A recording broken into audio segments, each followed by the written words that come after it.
was born into a wealthy Brazilian family. He raced in 161 Grand Prix over 10 years. He was fantastically fast, fantastically good and tough. And he took 65 pole positions, winning a massive 41 of them.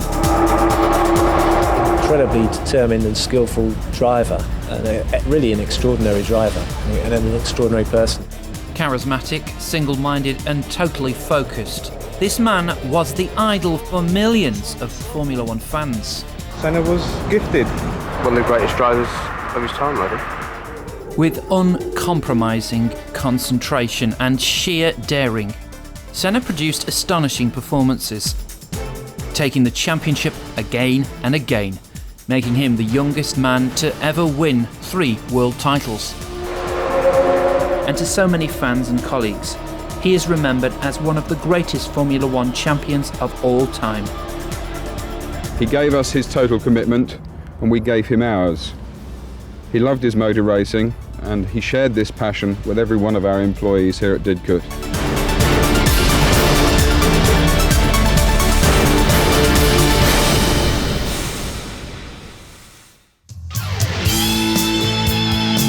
Ayrton Senna grew up in Sao Paulo, Brazil. At school, he excelled in gymnastics, art and chemistry, but found mathematics, physics and English a little too difficult. The son of a wealthy Brazilian landowner, he developed an interest in motor racing at an early age and entered the Brazilian karting competition at the age of 13. By 1977, he had won the South American Kart Championship. He then contested the Karting World Championship on several occasions, finishing second in 1979 and 1980. In 1981, he moved to England with his wife Lillian and began racing single-seaters in Europe, winning the British Formula Ford 1600 Championship. And he was soon champion in the 1982 British and European Formula Ford 2000 series. Speaking personally about racing drivers, I've always admired drivers who are upfront about what they do and just give 101% all of the time they're in a racing car. We've been fortunate enough to have several like that. With convincing F3 wins under his belt, Ayrton Senna had attracted the attention of F1 teams, Williams, McLaren, Brabham and Toleman, all of whom he tested for. Fellow Brazilian Nelson Piquet opposed him joining Brabham, and of the remaining 3, only Toleman offered him a race seat for 1984. The Toleman team had been founded by businessman and motorsport enthusiast Ted Toleman in the 1970s. With the introduction of Senna to the team, the Toleman results sheet was to record their best achievements ever. Although Lotus had the 2 fastest test times after 5 punishing days in heatwave conditions in Rio de Janeiro, it was Ayrton Senna of Brazil who most had their eyes on as he showed impressive performance in his debut as Formula One driver, finishing 7th in his Toleman heart. In the second round of the year, the South African Grand Prix, Senna scored his first World Championship point, coming across the line in 6th place.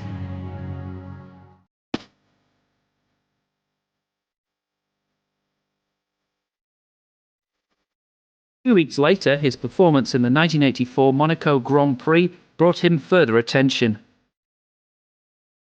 From 13th on the grid, he made fast progress through the rain-soaked streets of Monte Carlo. By lap 19, he had passed Niki Lauda for 2nd place, and then began to catch race leader Alain Prost. To the disappointment of the crowd who could see a grand fight unfolding, the race was stopped on lap 31 for safety reasons. Senna went on to take 2 more podiums that year, 3rd at the British and Portuguese Grand Prix. By the time the Italian Grand Prix had rolled around, Senna made a decision to move to a more competitive team and signed with Lotus for the 1985 season. As he was still legally bound to them, Toleman suspended him from the Italian GP and his place was taken by Stefan Johansson.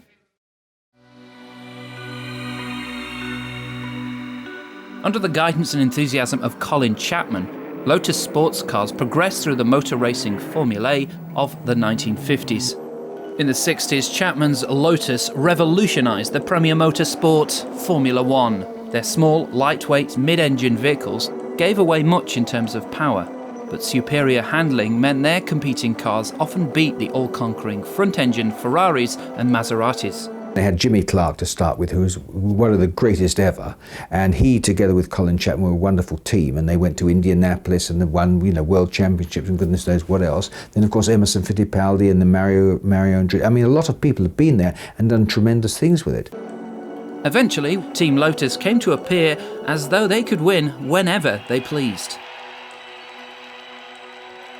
It was exactly this reputation that no doubt attracted Ayrton Senna to Lotus at the end of '84. As testing began at Imola for the first round in Rio, Senna was out on the track with team partner Italy's Elio De Angelis, putting the new Lotus 97T through its paces. The 97T was designed for the 1985 Formula One season by French engineer Gérard Ducarouge and powered by a 1500cc Renault turbocharged engine.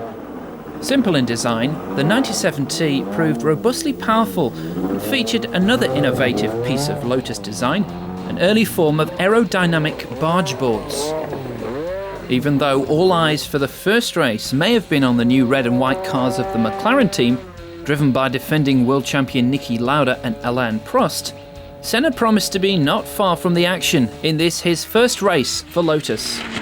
Despite qualifying for his first ever pole position, the season opener finished in disappointment when an electrical problem forced the Brazilian to retire. Not to be set back, Senna triumphed at the second round in Portugal, where he notched up his first Grand Prix victory, winning from pole position in heavy rain after Prost in second place span off into a wall. Senna added a second victory, also in the wet, in the Belgian Grand Prix, and wrapped up his first year with Lotus fourth in the World Championship with 38 points and a total of 2 wins, 2 seconds and 2 thirds, despite a year that was plagued by reliability and retirement. During '85, Senna's working relationship with De Angelis had grown sour, with both drivers demanding top driver status, and it may well have been the reason that Lotus was on the lookout for new talent.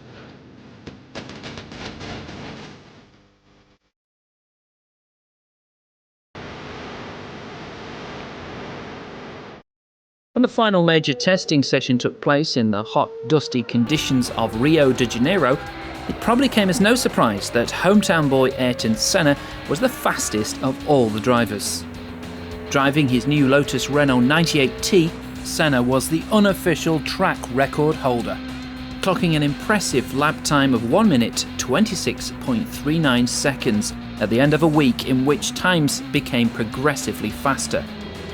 Renault had unveiled their new engine technology, which they claimed was the biggest breakthrough for 30 years.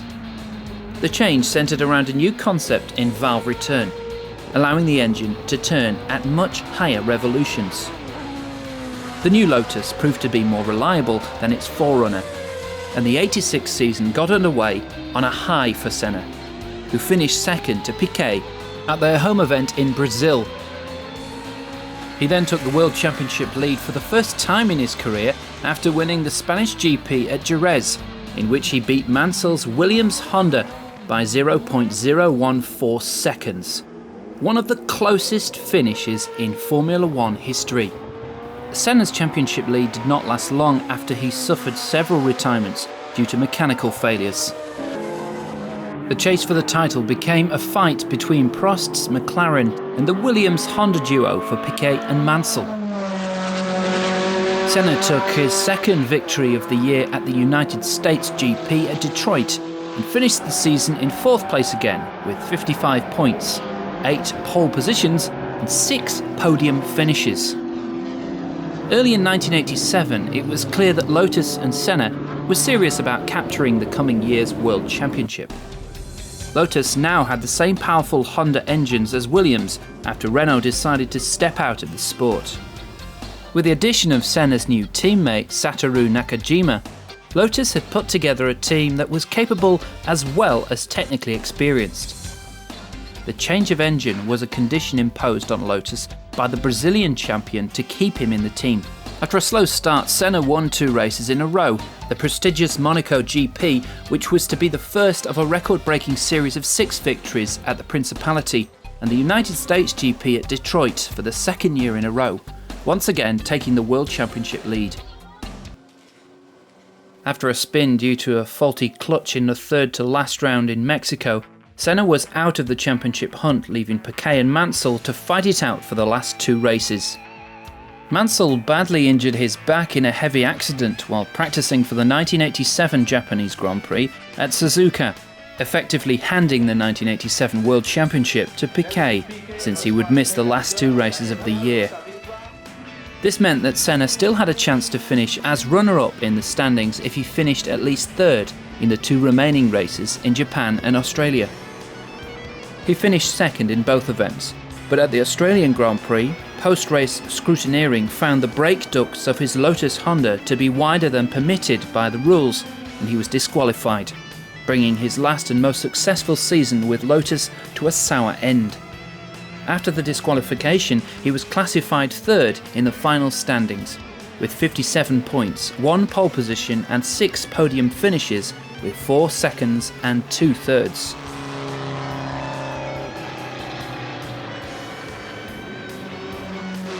This season marked a turning point in Senna's career, as throughout the year he had built up a deep relationship with Honda, a relationship which would pay big dividends. For Ayrton was heading for McLaren, who had secured Williams' supply of Honda V8 turbo engines for 1988.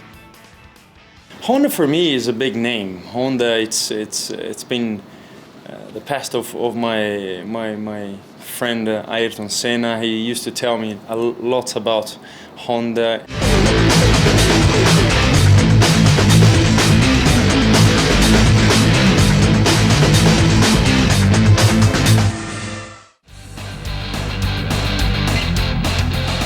In 1988, thanks to the relationship he had built up with Honda throughout the 1987 season with Lotus, and with the approval of McLaren's #1 driver and then double world champion Alain Prost, Senna joined the McLaren team.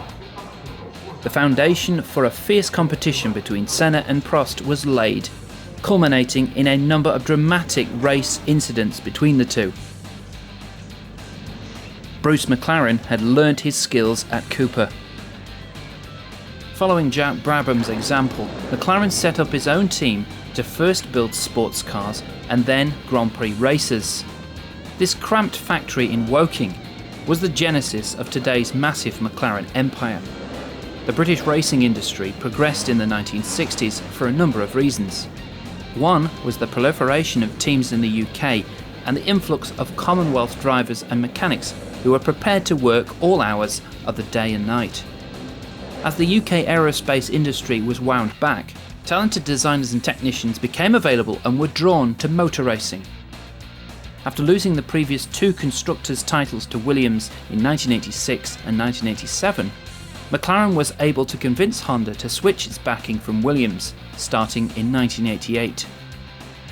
The McLaren Honda MP44 won an amazing 15 of 16 races that year, and leading all but 27 laps, achieving a staggering and unbeaten record to this date. At the 1988 Portuguese Grand Prix, Prost got away slightly faster than Senna at the start, but the Brazilian dived into the first corner ahead. Prost responded and went to pass Senna at the end of the first lap. Senna swerved to block Prost, forcing the Frenchman nearly to run into the pit wall at 180 miles per hour. Prost kept his foot down and soon edged Senna into the first corner and started pulling away fast. Though Prost was angered at Senna's manoeuvre, the Brazilian got away with a warning from the FIA. The pair won 15 of 16 races in the dominant McLaren MP44 in 1988, with Senna coming out on top, winning his first Formula One World Championship title. For the new world champion and McLaren, 1989 was the first year when naturally aspirated engines were compulsory for the first time since the 1977 season, after the banning of turbocharged units at the end of '88. Honda had built a 3.5 V10 engine, developed throughout the most of the latter half of 1988. When the MP45 was unveiled for a pre-season testing, it was instantly on the pace, as well as reliable, and looked like a car to beat in the new season, which allowed McLaren to take 10 victories during the season, a total of 6 wins for Ayrton Senna and 4 for Prost.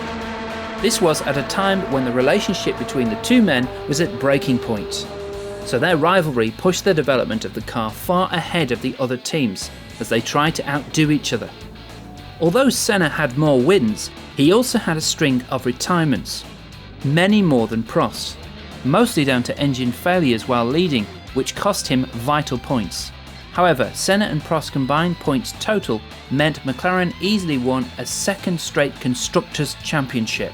The rivalry between Senna and Prost intensified into battles on the track and a psychological war off it. By October, Alain Prost was confirmed as 1989 World Formula One Motor Racing Champion when Ayrton Senna's disqualification from the Japanese Grand Prix was confirmed. At Suzuka, a race he had to win to stay in the running for the world title, Senna was involved in an accident with race leader Prost. Senna had attempted an inside pass when Prost turned into the corner and cut him off, with the two McLarens finishing up with their wheels interlocked in a Suzuka chicane escape road. Senna was also fined $100,000 and given a 6 months temporary suspension of his super license for dangerous driving. The severe punishments were announced at a news conference by International Automobile Federation Director Jacques Sarraute. Jean-Marie Balestre, president of the International Motorsports Federation, which control the Formula One circuit, told the same news conference the Brazilian had received his heavy penalties for dangerous driving.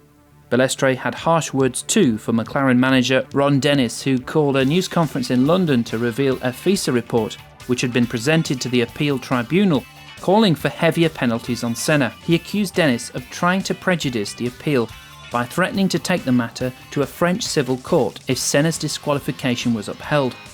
He said McLaren risked suspension from the World Championship if they pursued the action.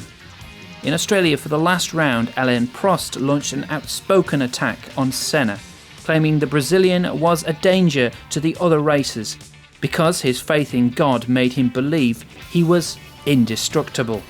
Not taking the criticism lightly, Senna in a television interview vowed to continue the fight. "It's a question of justice," he said. "What happened in Suzuka and now Paris is totally unfair. It is a totally unacceptable situation." A few weeks later, Alain Prost was test driving his new Ferrari for the first time at the team's circuit in Fiorano, Italy.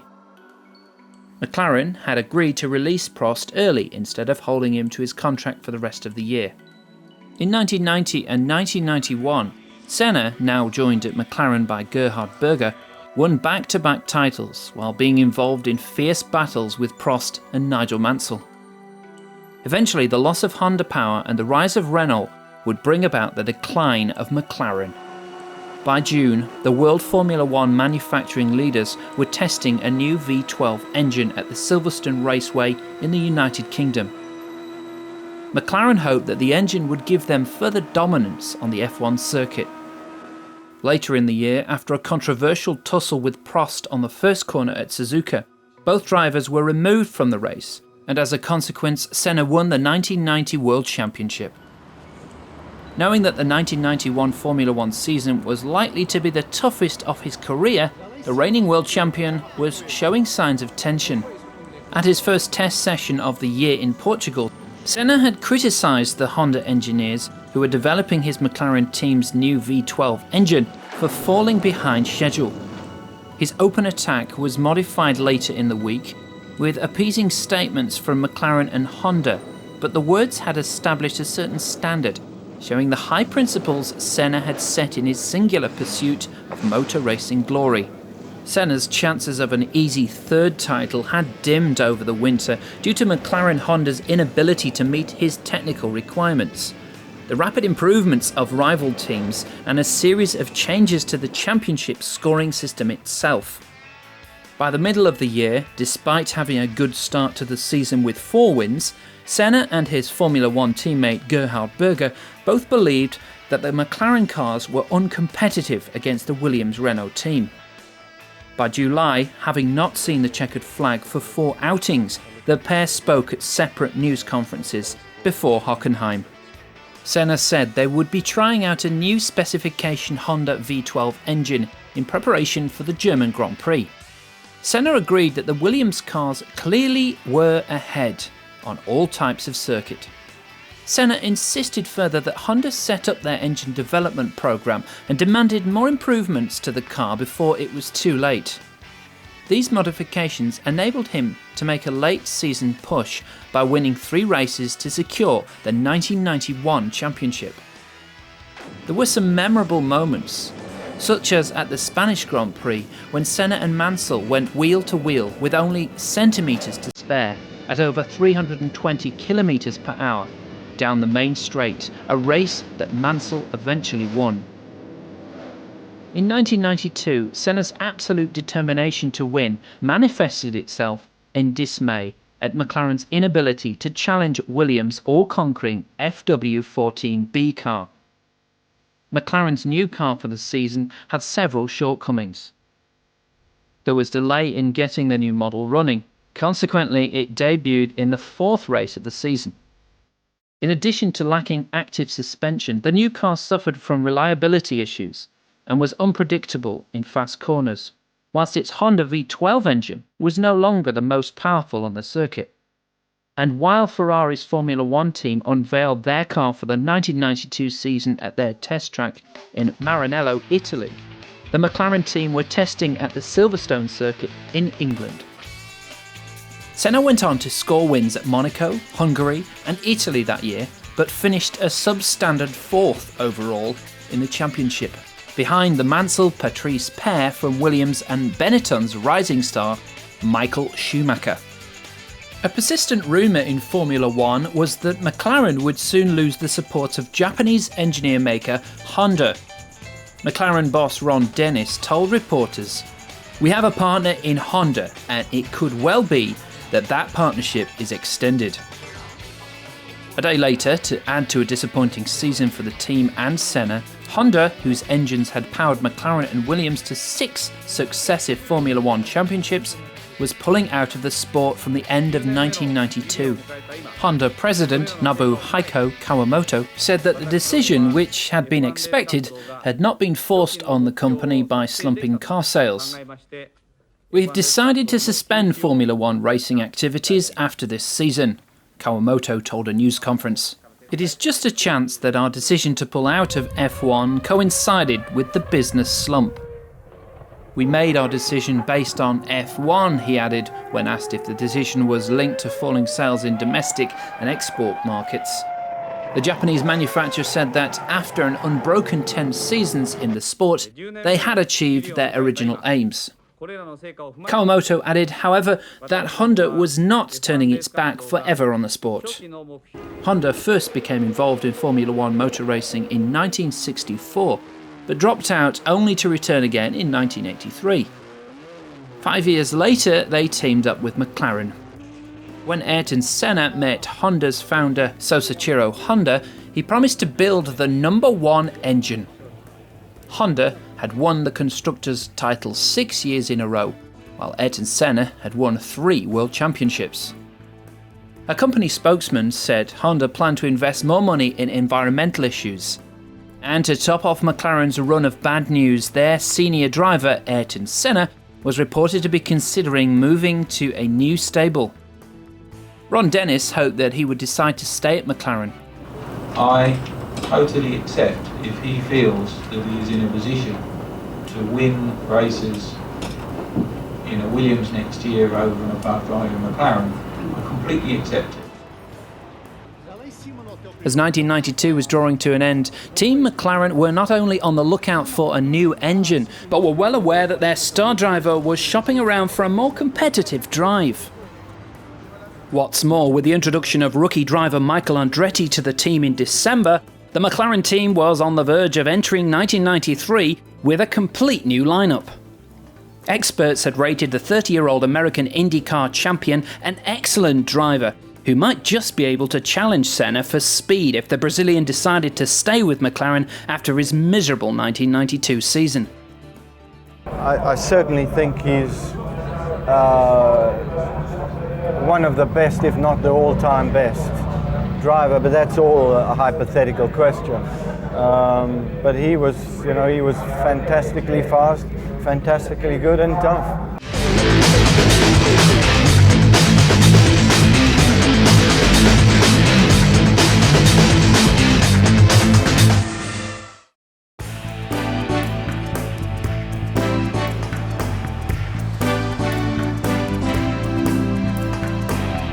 By October, the 3-times world champion was confirmed as the new driver for Williams-Renault Formula One team. The widely expected announcement was made by team boss Frank Williams at a press conference at the Williams team headquarters in Didcot, UK. Williams said he now had the strongest driver pairing in Formula One and was confident for the coming season.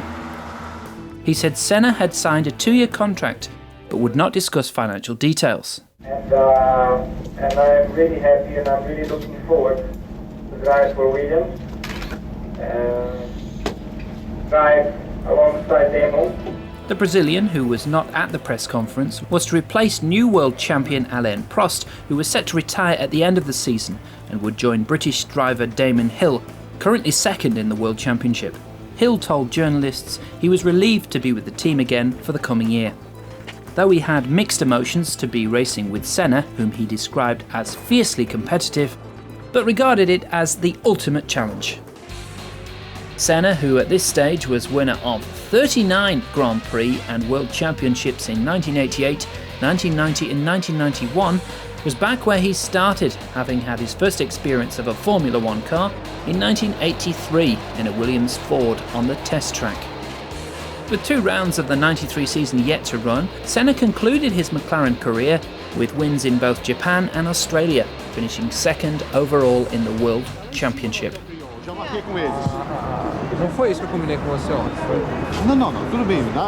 Before the year was over, Senna received a 2-race suspended ban for striking Irish driver Eddie Irvine. International Automobile Federation President Max Mosley announced the ban at a news conference. Having regard to his very positive attitude and to the fact that there was a high degree of provocation, this sentence is suspended for 6 months. Senna had punched Jordan driver Irvine in the face after the Japanese Grand Prix at Suzuka, angry at the way the Irishman had hindered him in the latter part of the race. FIA's World Council held a 3-hour hearing in Paris, at which both Senna and Irvine gave evidence. The World Council felt that Eddie Irvine's attitude, as it emerged from the tape and from the transcript of the conversation in the Jordan motorhome, was provocative and difficult, and that he should have adopted a different attitude, notwithstanding the fact that Senna opened the discussion in a fairly heated way. And the World Council made this very clear to Irvine. If Senna did not misbehave in the next 6 months, the matter would be over. Williams had won the 2 previous World Championships with vastly superior cars, and Senna was a natural and presumptive pre-season title favourite, with second-year driver Damon Hill intended to play the supporting role. I'm looking forward. We have quite a few tests planned before the beginning of the race season, and I'm looking forward very much. Between them, Prost, Senna and Hill had won all but 1 race in 1993.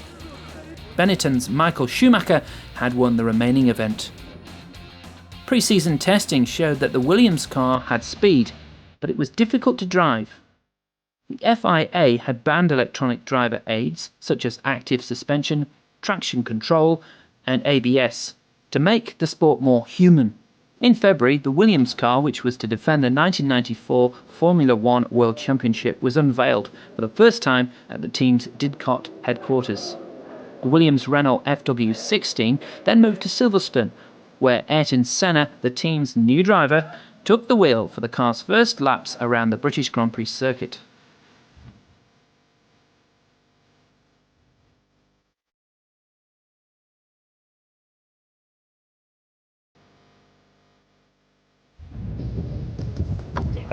soft clutch pedal. Like not a clear stop, like a sponge. Like if I'm overstretching. You understand? The FW16 was the latest car from the Williams design team of Patrick Head and Adrian Newley. It had undergone a completely fresh approach, starting in the wind tunnel and continuing through with a mechanical package. Needing to comply with new regulations, it had a narrower chassis than its predecessor, the FW15, with front suspension redesigned to suit passive regulations, and the fuel tank redesigned for fueling. The rear suspension was much lower, which allowed a much lower rear bodywork. This was combined with an anhedral lower wing. The Williams was not a well-handling car at the start of 1994, as observed by other F1 drivers, having been seen to be very loose at the rear. Senna himself had made numerous, though politically careful, comments that the Williams FW16 had some quirks which needed to be ironed out. It was obvious that the F16, after the regulation changes banning active suspension and traction control, exhibited none of the superiority of the FW15C and FW14B cars that had preceded it. The surprise of testing was the Schumacher-Benetton combination, whose car was more nimble than the Williams, although less powerful. The first race of the season was in Brazil, where Senna took pole. In the race, Senna took an early lead, but Schumacher's Benetton was never far behind. Schumacher took the race lead for good after passing Senna in the pits. Senna refused to settle for second. While trying for a win, he pushed too hard and spun the car, stalling it and retiring from the race. The second race was the Pacific Grand Prix at Ada, where Senna again placed the car on pole. However, he was hit from behind in the first corner by Mika Häkkinen, and his race came to a definitive end when a Ferrari driven by Nicola Larini also crashed into his Williams. Hill finished second while Schumacher took victory again.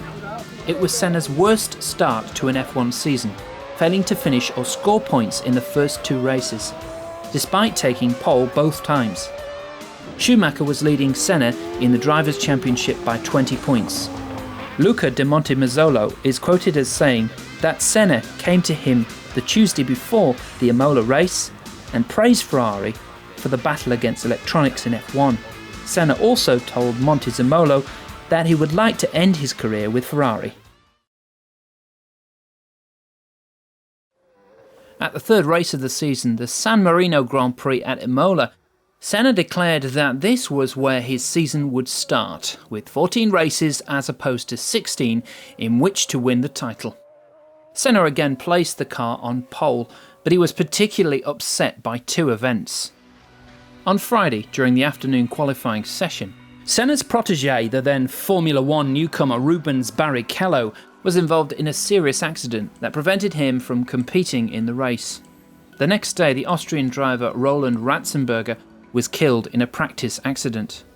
Senna spent the morning meeting fellow drivers, determined after Ratzenberger's accident to take on a new responsibility to recreate a drivers' safety group, i.e. Grand Prix Drivers Association, to increase safety in Formula One.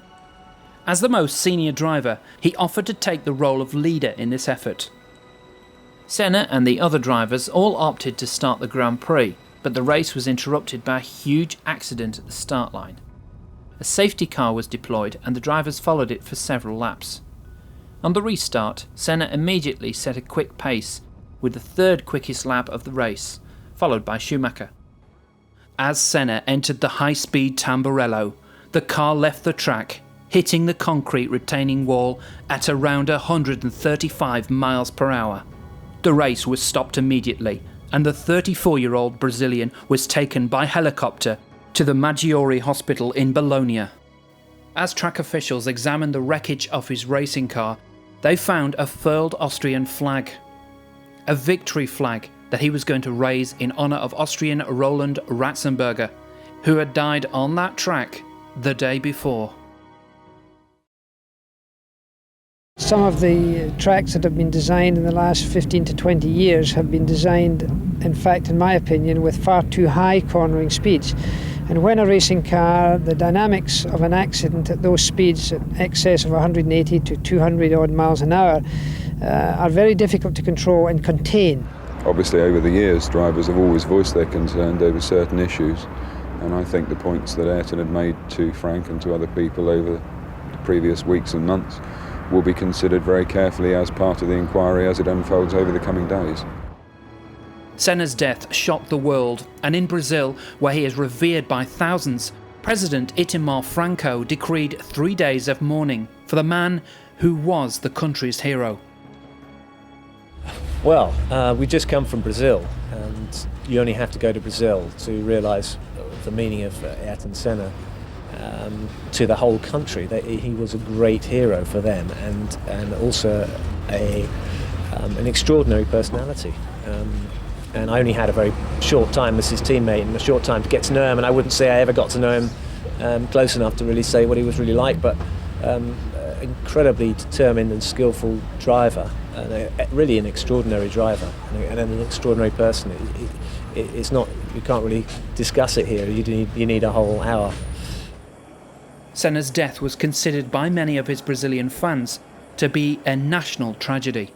An estimated 1 million people lined the streets to give him their salute. Most of Formula One attended Senna's state funeral, notably among them his fierce rival Alain Prost, who was one of the pallbearers.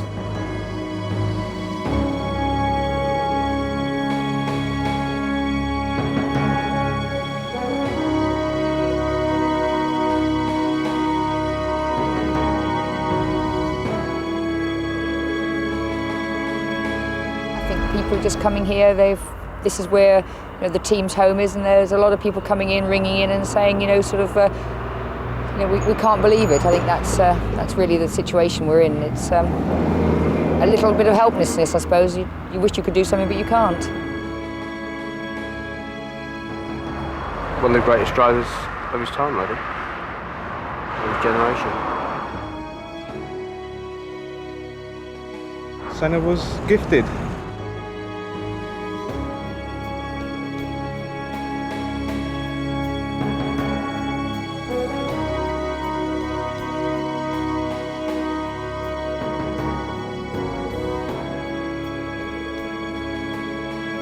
He gave us his total commitment, and we gave him ours. He loved his motor racing, and he shared this passion with every one of our employees here at Didcot. By the loss of probably the greatest racing driver of all time, certainly the greatest of his generation, it gets to the point where it's very difficult to understand what has happened or the effect that is going to have on the whole of motorsport.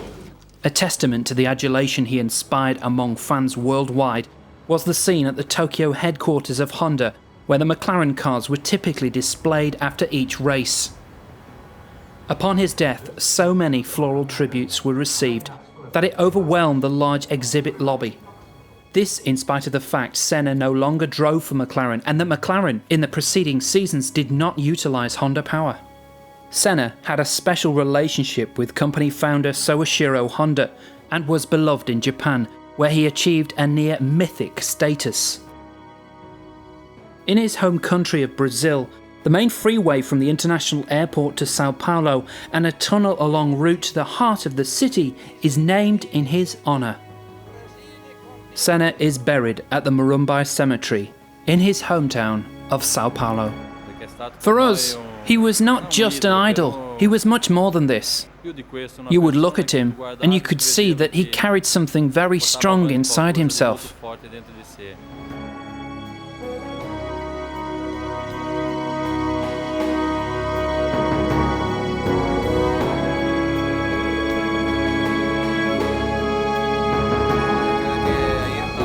I believe that Ayrton, for us, is still an important symbol. I think his story and his way of being and his values have remained extremely present. It's 10 years since his death. I think it's important to pay homage in order to remember everything he gave us.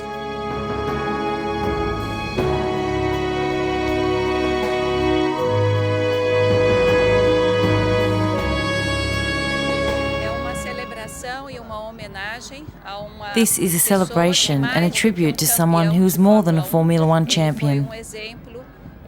He was an example of determination, desire, perseverance that made him a winner inside and outside the track.